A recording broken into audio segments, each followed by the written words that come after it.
Arrow.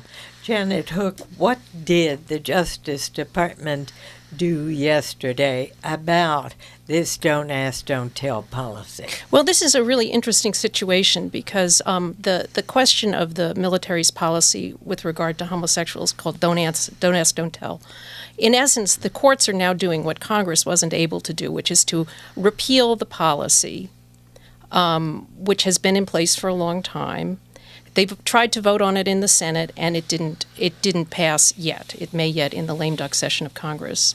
So as a matter of law, the courts have stepped in and said that this policy shouldn't be implemented, and then there was a restraining order. And it's unconstitutional. Yes, it's unconstitutional, and then there was a court action to halt the Pentagon from implementing the policy. Now, the Justice Department is in this interesting position, which is that the administration supports the repeal of Don't Ask, Don't Tell, but it's the Justice Department's responsibility to uphold current law. So the Justice Department is appealing a decision that, as a matter of policy, the administration supports. Now, yesterday, when we talked about this, there were a number of emailers who said simply, why doesn't the Obama administration do nothing about this and simply leave it to the Congress? Why did the Justice Department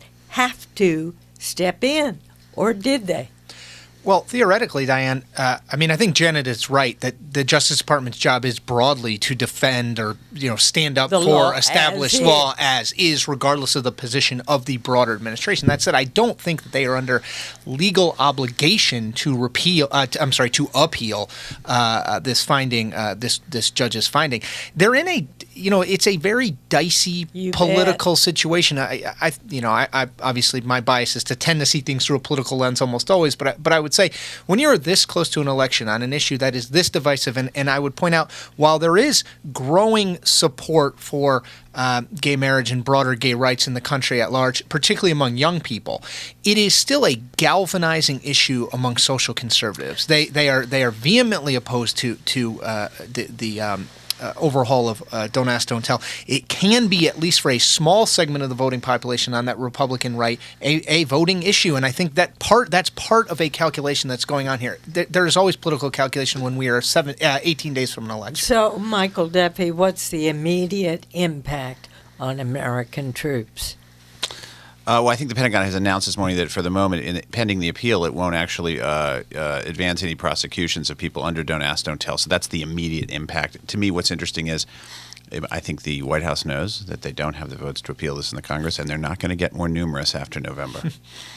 Even in a lame duck session. No, certainly not. And I also think, well, that's the story. Michael Duffy.